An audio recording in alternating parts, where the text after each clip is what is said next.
The wind howled like a living creature outside John's old wooden cabin. Branches scraped against the roof, and icy rain battered the windows in relentless sheets. It was the worst storm he'd seen in years, and tonight, he was thankful he'd stocked enough wood and canned food to ride it out. John sat near the flickering fireplace, its orange glow illuminating the tired lines under his eyes. He'd spent the last few years here, tucked away from the world. After losing his corporate engineering job and dealing with a messy divorce, he'd had enough of society. This cabin was his haven. Thunder rolled overhead. The walls trembled slightly. He poured himself a cup of instant coffee, staring into the flames. Outside, darkness devoured the forest, making it impossible to see beyond the porch. The storm was so fierce it felt unnatural, like nature itself had gone mad. Then came a noise that didn't belong to wind or rain. A thud. He froze. The sound came again. This time softer, like a weight falling against his front door. He set down his mug, heart thudding in his chest, and reached for his hunting rifle leaning against the wall. Carefully, he approached the door, unlatched the heavy iron lock, and pulled it open just enough to peer outside. What he saw made him question his sanity. There, collapsed on his porch, was a woman. But not just any woman. Even in the storm's chaotic flashes of lightning, he could see that her features were far from human. Her skin had a faint golden sheen under the mud and rain. Long black hair plastered her cheeks, revealing pointed feline ears atop her head, tipped with short black tufts like a lynx. She wore some sort of torn bodysuit, black and slick like tactical armor, now shredded around her thighs and midsection. Her long tail, covered in short, sleek fur the same golden hue as her skin, lay limp beside her. John blinked. His first instinct was to shut the door and pretend he'd seen nothing. But the woman groaned faintly, trying to lift her head despite the storm's punishing winds. A tremble ran through her as another wave of rain splashed across the porch. Shit. He opened the door fully and stepped out, instantly soaked by the freezing rain. Slinging the rifle over his shoulder, he bent down, hooked his arms under hers, and heaved. She was heavier than she looked, her body dense with muscle under the soft curves. He dragged her inside and kicked the door closed behind them, bolting it tight. The fire cast flickering light over her prone form. She was breathing, though raggedly, and her bodysuit clung tightly to her mature, athletic frame. Her breasts rose and fell with each uneven gasp. John swallowed hard, pulling himself back to focus. She was clearly alive, but something was wrong. Carefully, he lifted her onto the faded couch near the fireplace. Her eyes cracked open, glowing faintly amber in the dim room. She stared at him with raw panic, ears flattening against her hair as she tried to push herself upright, but her arms trembled violently and collapsed under her. "Easy there," he said softly. "You're safe." Where am I?" Her voice was low, slightly accented, and feline-like in its rumbling tone. She struggled to sit up again, only for her body to betray her and sink back into the cushions. "You're in my cabin." "There's a storm outside," John explained, grabbing a towel to gently dab the rainwater from her forehead and hair. Her eyes locked onto his with intense golden clarity, as if memorizing his face. "Cabin," she whispered, her voice trailing off into unconsciousness. Her ears drooped as her breathing deepened into exhausted sleep. John exhaled shakily. What in God's name was she? An alien? Some secret government experiment escaped into the woods? Her bodysuit was like something out of a sci-fi movie, black matte panels with faint blue circuitry lines, now flickering weakly. One side of her waist was torn open, revealing bruised golden skin underneath. He quickly tossed another log onto the fire to keep her warm, then grabbed a blanket from his room and draped it over her. Even with her feline ears, tail, and those strangely clawed fingertips, her face was heartbreakingly beautiful. A part of him warned this was dangerous, insane, probably illegal. Another part couldn't ignore the way her body trembled with exhaustion, or the small unconscious whimper she let out as he adjusted the blanket around her shoulders. He sat back down in his armchair, watching her sleep as the storm raged outside. Who was she? Where had she come from? And why did he feel an instinctive protectiveness he hadn't felt in years, like something primal within him had awakened the moment he laid eyes on her? Lightning flashed again, illuminating the window panes with harsh white light. Somewhere in the darkness, wolves howled in fear at the storm's rage. The feline woman on his couch shifted slightly, curling onto her side, clutching the blanket to her chest as her tail wrapped protectively around her thighs. Even in unconsciousness, her ears flicked in response to the thunder. John rubbed his eyes. Tomorrow, he decided, he would get answers. For tonight, she would remain under his roof, safe and warm, away from the storm trying to rip apart the world outside. He did not know it yet, but this was the night everything in his quiet, lonely life would change forever. John woke up at dawn, his back stiff from sleeping in his armchair. For a moment he forgot about the night before, until he saw her. The feline woman still lay curled on the couch under his old wool blanket. In sleep, she looked almost peaceful, her chest rising and falling steadily. Her tail was wrapped around her waist like a belt, and her black tufted ears flicked slightly with each faint sound of the cabin settling. He stood and stretched, then walked to the kitchen nook to brew coffee.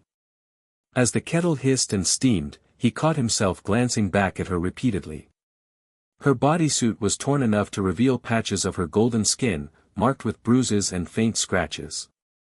The panels of her suit flickered with weak blue lines like circuits failing to restart. He set his mug down and walked over, kneeling by her side. "Hey, can you hear me?" he asked softly.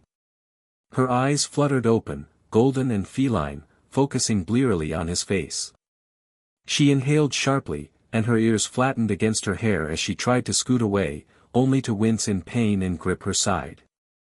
"Easy," he murmured, raising his hands in a placating gesture. "You're safe here." She paused, staring at his hands as if judging his intentions, before her gaze returned to his face. "Where am I?" she croaked again, her voice hoarse. "My cabin. In Oregon. There's a bad storm outside. I found you on my porch last night." She blinked, confusion flickering across her sharp features. Oregon. Earth. Her pupils narrowed into thin slits, then widened again as she scanned the room with growing panic. No, no, no, no, this can't be right. She tried to sit up fully, clutching her injured side. John reached out instinctively to steady her, and for a moment her bare-clawed hand grasped his wrist tightly. Her grip was strong despite her injuries, her claws grazing his skin in warning, though not breaking it. "Please, calm down. You're hurt." "I'm not going to harm you," he said firmly, holding her gaze. Her breathing slowed slightly as she studied his face, as if reading something deep within him. After a long silence, she released his wrist and sank back against the couch cushions with a ragged sigh. I can't be here," she whispered, tears welling in her eyes. "They'll find me. They'll find me and kill me. Or worse." "Who's they?" he asked. She shook her head weakly, strands of damp hair falling across her cheeks. "Project Tempest, they were experimenting, then the portal malfunctioned. I was pulled here. I can't stay." John frowned, his mind racing. "Portal? Project Tempest? What is that? Who are you?" She closed her eyes as tears slipped down her temples. "My name is Sariya. I'm from another world. Another dimension. Project Tempest was trying to weaponize portals for travel and capture. But I escaped the storm. It tore open a portal and pulled me here. They will follow." Her body trembled with exhaustion and terror. John watched her, his heart pounding. This was insane. Aliens. Portals. Secret experiments. It sounded like something out of a conspiracy blog. Yet here she was, tangible and trembling on his couch, with feline ears flicking at every drip of rain from the roof. He grabbed a first aid kit from his shelf and returned to kneel beside her. Carefully, he peeled back part of her torn bodysuit to inspect the bruising along her ribs. Her skin was warm under his fingertips, silky but firm with dense muscle. She sucked in a shaky breath, her claws digging into the couch cushions as he pressed gently along her side. No broken ribs. Just bruising, he said quietly. She nodded weakly, her ears twitching forward as if listening to the cadence of his voice. As he applied antiseptic to the scratches, she winced, her tail flicking once in irritation before curling back protectively around her waist. "You're kind," she whispered suddenly. He paused, looking up at her. "I'm just not the type to let someone die on my porch." She gave a faint, pained laugh that sounded almost like a feline purr, vibrating softly in her chest. "Most would hand me over, or kill me." He wrapped her wounds with gauze and taped it securely, trying not to stare at the way her chest rose and fell beneath the ruined bodysuit. Her body was undeniably feminine and mature, every movement radiating quiet feline grace despite her exhaustion. "I'm not most people," he muttered, finishing the bandage and sitting back on his heels. "No, you are not," she murmured, her golden eyes locking onto his with such intensity he felt his chest tighten. For a brief moment, neither of them spoke. The only sounds were the storm dying away outside and the gentle pop of the fire in the hearth. Finally, she closed her eyes again, exhausted from speaking. Her breathing evened out into sleep, but her clawed hand reached out blindly, gripping the edge of his flannel shirt with surprising gentleness.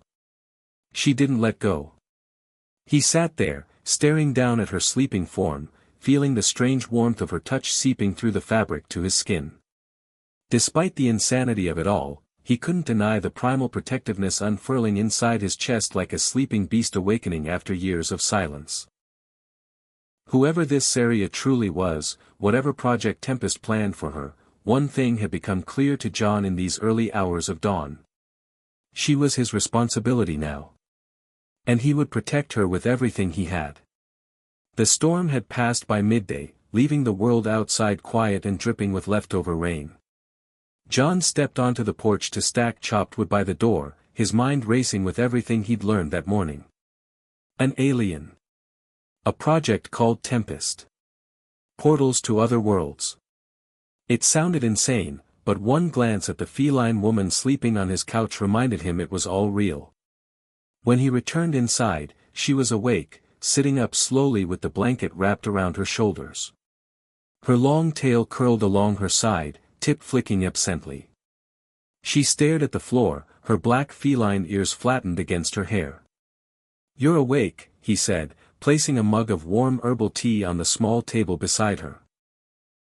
She flinched slightly, then looked up at him with tired golden eyes. "Thank you," she murmured, reaching for the mug with claw-tipped fingers. Her hands shook as she drank, but the color slowly returned to her face. For a few minutes, silence filled the room. John sat across from her, elbows resting on his knees as he studied her carefully. Despite her injuries and exhaustion, she held herself with quiet dignity, like a wild creature refusing to show weakness. Finally, he broke the silence. "Tell me everything." She sighed, lowering the mug to her lap. Her gaze remained fixed on the steam curling from its surface. "I am, or was, an infiltration scout for my world's defense division. Project Tempest was a covert operation run by a powerful planetary conglomerate. They wanted to open portals to other worlds to harvest resources, and capture life forms for experimentation." Her voice trembled on the last word. John felt a cold knot form in his stomach. "They captured me during a recon mission. They called me Subject Theta 7. For months they tested my physiology, my abilities, my adaptability. I overheard them discussing weaponizing my DNA to create soldiers with enhanced agility and stealth. I managed to escape during a portal experiment when the storm struck. The dimensional instability pulled me here instead of my intended extraction point. She closed her eyes, tears clinging to her thick dark lashes. They will follow. Project Tempest has always found its targets.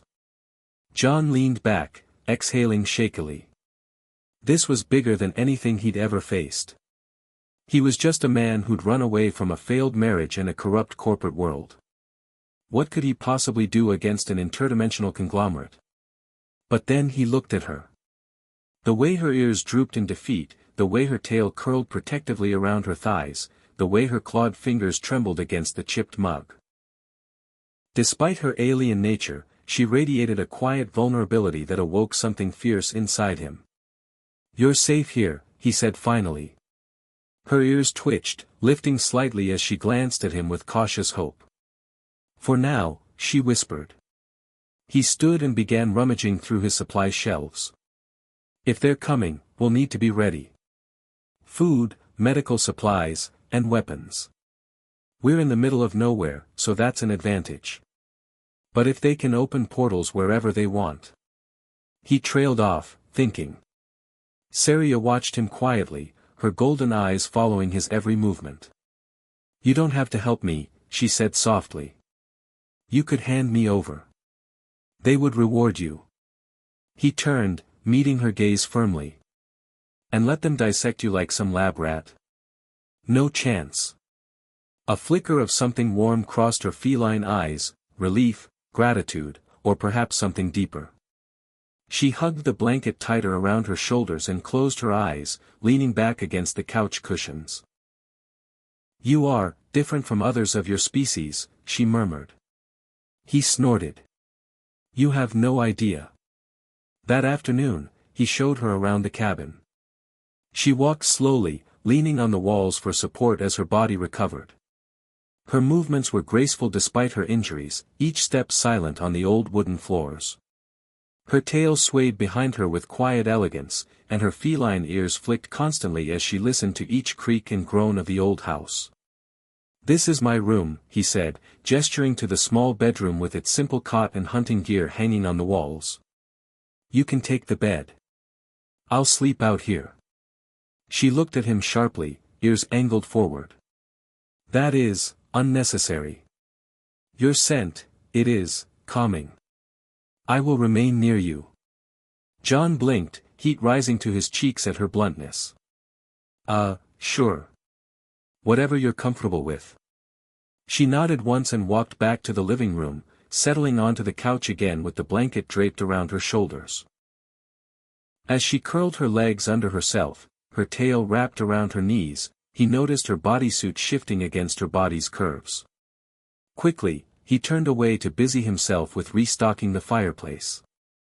That evening, as twilight fell and the forest outside glowed with the last amber light, she spoke again. "You said your name is John," she murmured from the couch, her voice carrying through the quiet room. "Yeah. John," she repeated softly, as if tasting the word. "Thank you, for sparing me." He paused mid-motion, his chest tightening at her sincerity. "Anyone decent would have done the same." "No," she whispered. "Not anyone." For the first time, he saw her smile faintly, though sadness lingered in her golden eyes.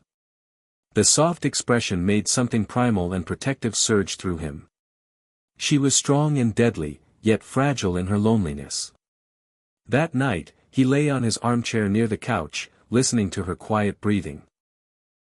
At some point, he woke to find her sitting on the floor beside him, leaning against his knees with her tail curled around her waist.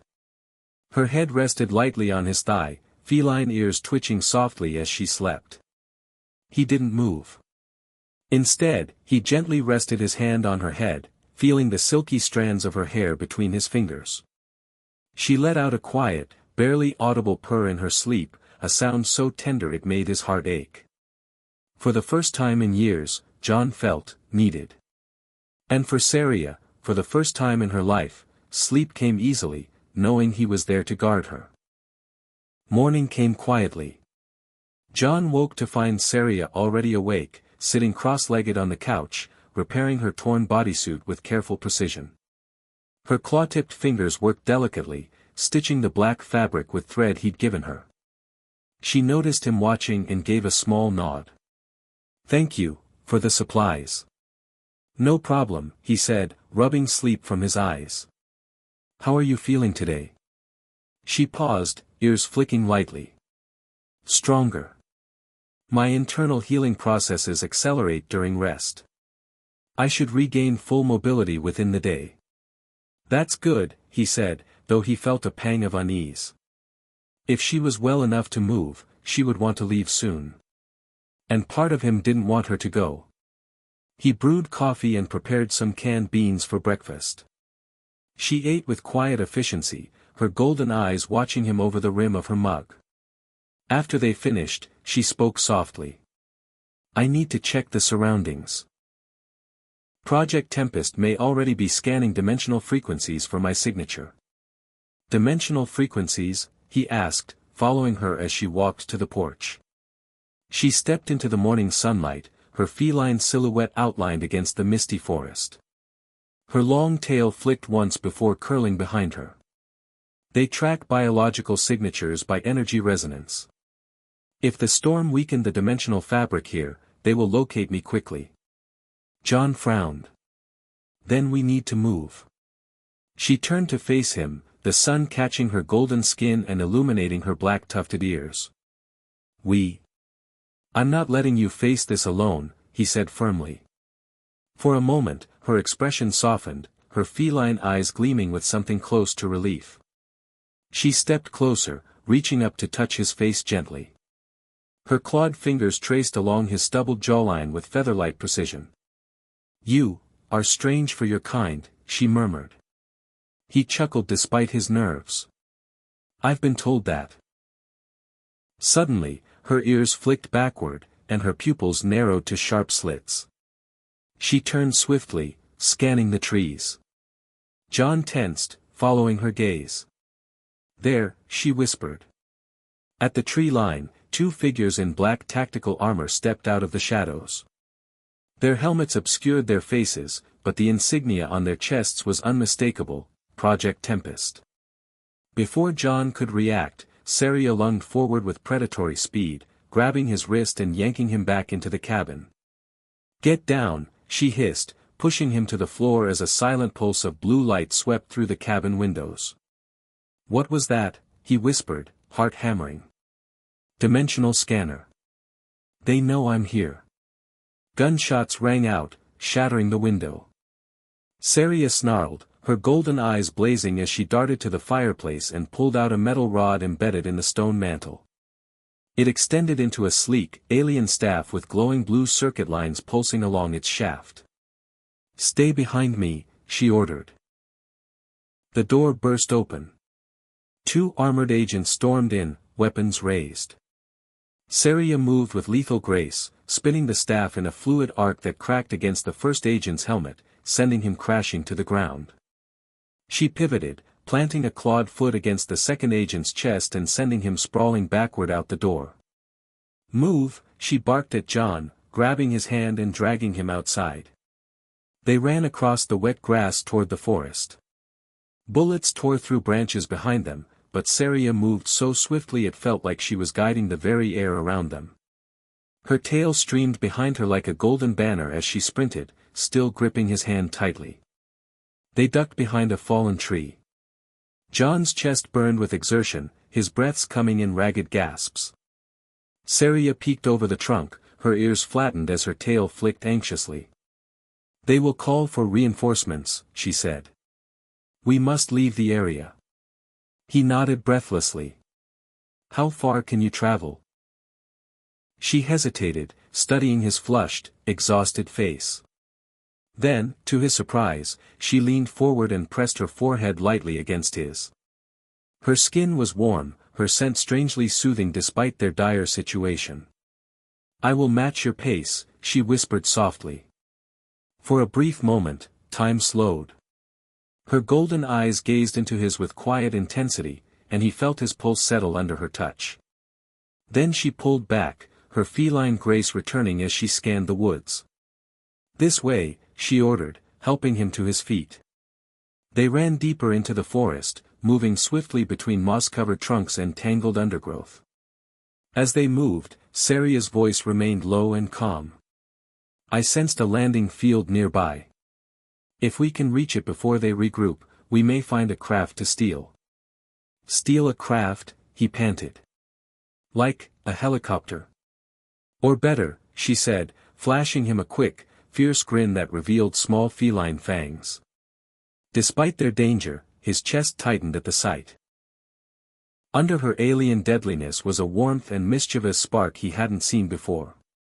After an hour of silent running, they reached a clearing overlooking a small private landing pad. A sleek black helicopter sat idle on the platform, guarded by 2 armed men. Sariya crouched low in the brush, her ears flicking as she assessed them. I will distract them. You will pilot the craft. Wait, he whispered. I haven't flown a helicopter in years. She turned her intense gaze to him. Then remember quickly. Before he could protest, she darted forward. Her staff whirred into motion, striking the first guard in the chest so hard he slammed into the helicopter's fuselage and slid to the ground unconscious. The second man spun, raising his rifle, but Sariya was already behind him. Her clawed hand struck his helmet, sending him crumpling into the grass. John rushed forward, adrenaline surging as he jumped into the cockpit. The controls were familiar but hazy with long-forgotten memories of training flights.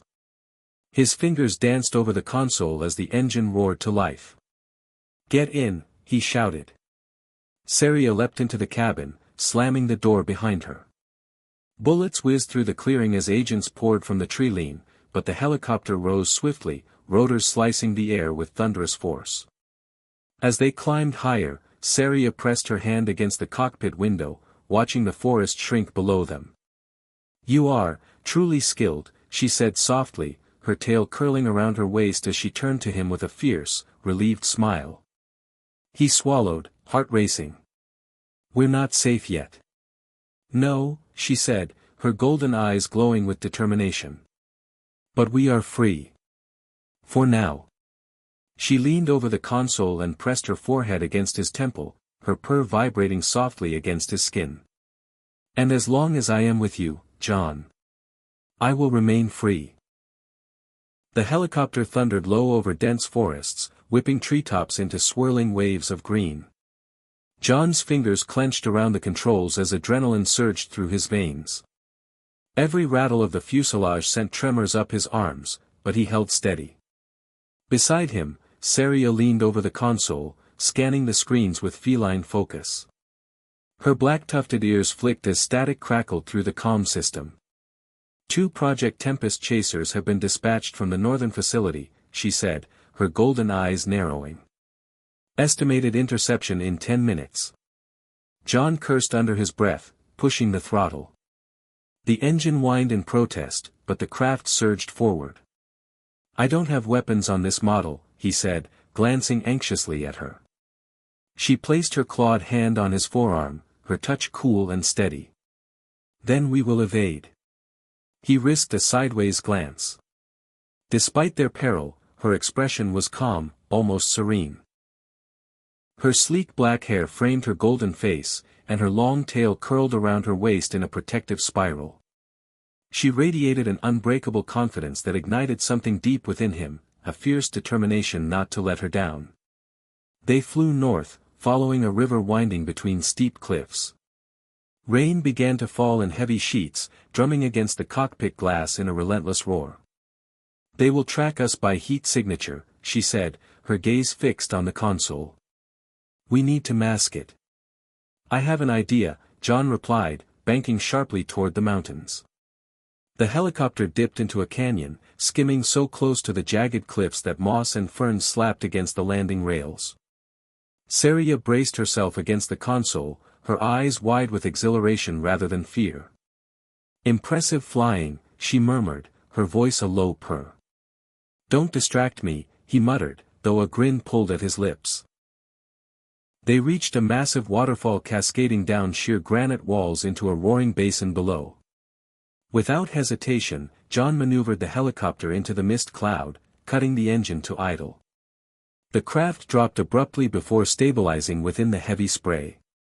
Cool vapor billowed around them, masking their heat signature from scanning drones overhead. For a moment, silence fell inside the cockpit, broken only by their ragged breathing and the rhythmic thump of idle rotors. Sariya turned to him, her golden eyes glowing faintly in the dim light. "You continue to surprise me, John." He exhaled shakily, his pulse hammering. "I should hope so." She leaned closer, her face inches from his. The subtle feline scent of her hair filled the narrow cockpit, a mix of warm musk and storm-kissed earth. Her eyes softened as she studied him. "In my world," she whispered, "such courage would earn a warrior great honor and devotion." Their gazes locked, tension humming like an electric field between them. Then, gently, she pressed her forehead against his.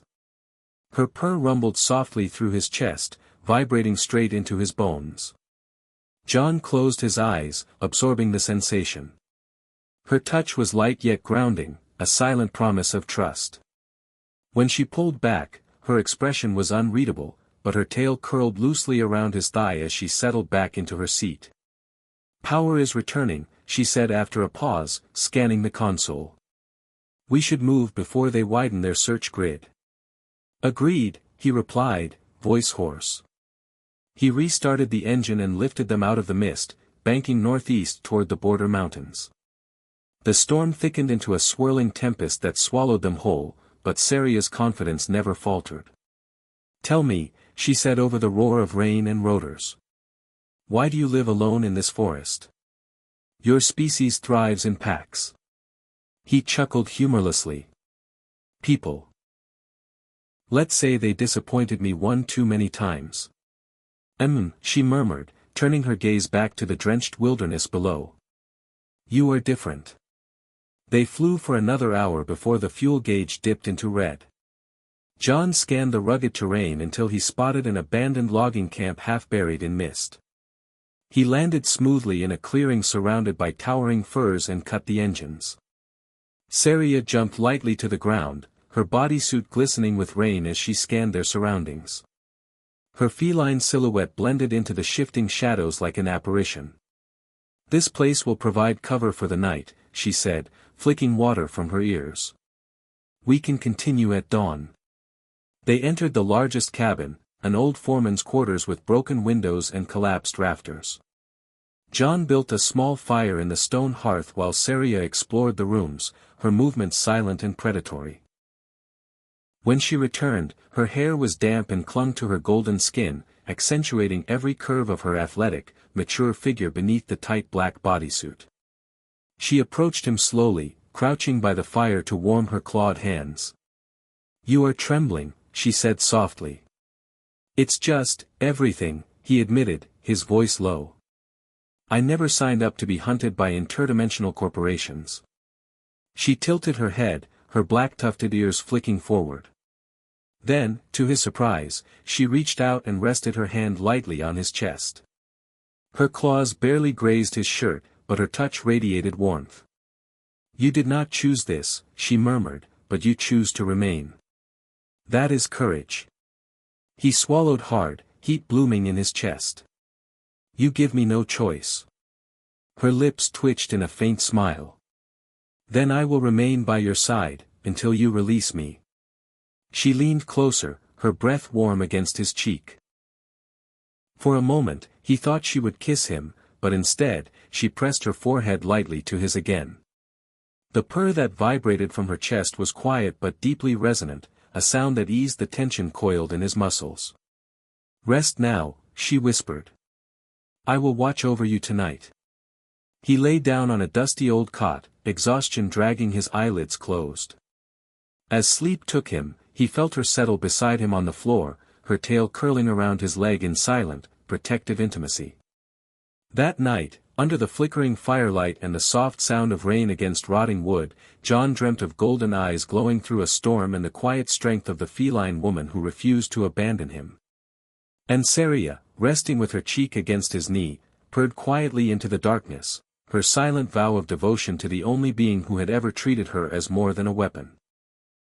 John woke to a golden dawn filtering through the broken cabin windows. For a moment, he thought he was alone.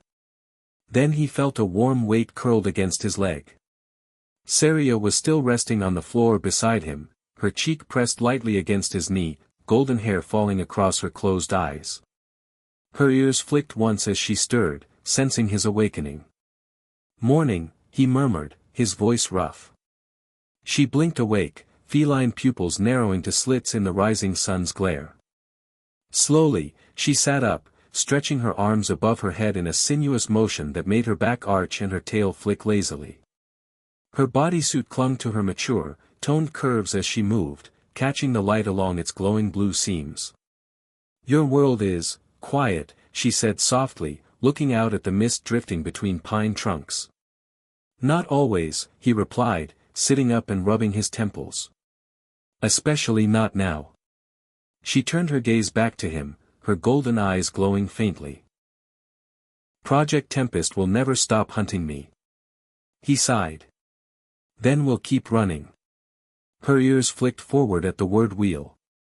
She crawled closer on silent clawed hands and knees until she was kneeling before him, her face inches from his. "Why would you choose exile, danger, and death, for someone not of your kind?" He met her gaze steadily. "Because you're not just someone anymore." For a moment, her expression softened so completely he saw the woman beneath the warrior, the vulnerable fugitive forced into strength her entire life. She lowered her gaze, and when she spoke, her voice was quiet. "I have been trained never to trust. Never to rely on another. But," she reached up, her clawed fingers brushing his jawline lightly. "I trust you, John." He placed his hand over hers, feeling her cool skin and the subtle tremor in her grip. Suddenly, her ears twitched sharply. She spun toward the window, eyes narrowing. A distant rumble echoed through the forest. "Helicopters," she whispered. "They have found us." John cursed and grabbed his jacket, slinging his rifle over his shoulder. Sariya stood fluidly, her staff telescoping out from her belt with a quiet snap. She moved to the doorway, peering out into the trees as the sound grew louder. Two black Project Tempest helicopters swooped low over the treetops, their searchlights sweeping the forest floor. Agents dropped on lines into the clearing, rifles raised. Sariya looked back at him, her golden eyes blazing with fierce resolve. "Stay behind me." She leapt forward with inhuman speed, her staff spinning in a blue-lit arc that struck the first agent in the chest, sending him flying back into the mud. She pivoted, tail whipping, and disarmed the second agent before slamming the staff's butt into his helmet, knocking him unconscious. "John, move," she shouted. He ran after her as bullets ripped through the cabin walls behind them. Together they sprinted into the forest, weaving between mossy trunks and leaping over tangled roots. Sariya's tail streamed behind her like a golden comet, her bodysuit's glowing seams flashing with every agile movement. They burst into a rocky clearing where the helicopters hovered overhead. Sariya scanned the area rapidly. Her ears flicked toward the nearest chopper, and her lips curled into a dangerous smile. "We steal one," she said simply. John swallowed. "Again?" She turned to him, eyes gleaming. "Do you doubt me?" He chuckled breathlessly despite the chaos. "Not for a second." She darted forward, staff whirling as she struck two guards down with bone-cracking precision. John followed close, adrenaline surging as they reached the helicopter. He jumped into the cockpit and fired up the controls while Sariya climbed in beside him, panting lightly from exertion. Gunfire peppered the hull as the rotors powered up. John lifted them swiftly into the air, banking hard to avoid incoming fire. Below, Project Tempest agents shouted orders into radios, their black armor gleaming in the morning sun. "They will scramble pursuit drones soon," Sariya said, bracing herself against the console. "Where do we go?" he asked, eyes scanning the endless expanse of forest and mountain. She turned to him, her expression resolute. "There is a dimensional fracture point in the northern peaks. If we reach it, I can reactivate my return beacon. And if we don't?" Her golden eyes softened as she reached across the cockpit, her clawed hand resting lightly on his cheek. Then I remain, with you. For a heartbeat, the world fell away, the gunfire, the roar of rotors, the storm building in the east. There was only her touch, warm and trembling with a silent devotion he had never felt before. He nodded, jaw tightening. Then let's get you home. They flew north over towering ridges, the helicopter buffeted by rising winds. Behind them, black dots appeared on the horizon, Tempest drones in pursuit. Sariya closed her eyes, pressing her palm to the console. Blue light pulsed from her skin into the helicopter's systems, overloading its targeting signature and masking their heat trail. Keep flying, she whispered, her voice tight with strain. Don't push yourself. I can do this, she hissed, her golden eyes snapping open, pupils narrowed to razor slits. Sweat beaded on her forehead as her claws dug into the console. The drones closed in, their missiles locking onto the craft. John banked hard left, narrowly avoiding a fiery blast that rocked the helicopter sideways. Warning lights flared on the dashboard as smoke billowed from the rear engine. We're hit, he shouted. Just a little further, she gasped, her entire body trembling from exertion. Outside the cockpit window, a shimmering distortion appeared in the sky. Like heat rippling off asphalt, but glowing faintly blue. The fracture point, she cried. He gritted his teeth and pushed the throttle. The helicopter lurched forward, engines screaming in protest as the drones fired again. Another missile streaked past, exploding against a cliff face in a spray of shattered stone. Sariya pressed both palms to the console, her glowing blue veins flaring up her arms. The shimmering distortion widened into a swirling vortex, tendrils of energy crackling around its edges. Now, John, she shouted. He aimed straight at the rift and roared as the helicopter plunged through the glowing vortex. Light swallowed them, blinding and searing.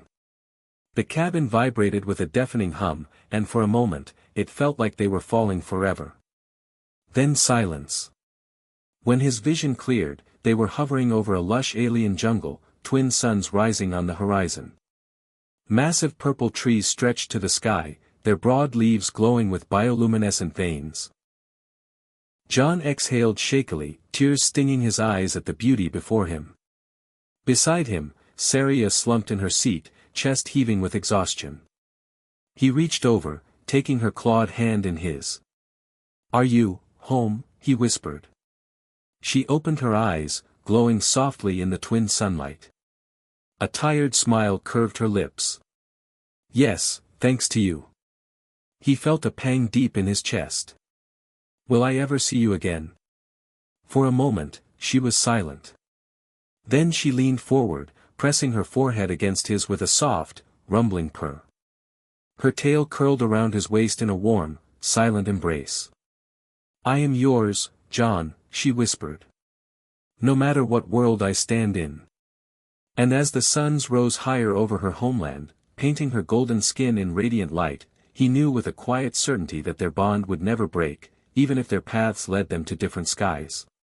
Together, they flew toward the dawn.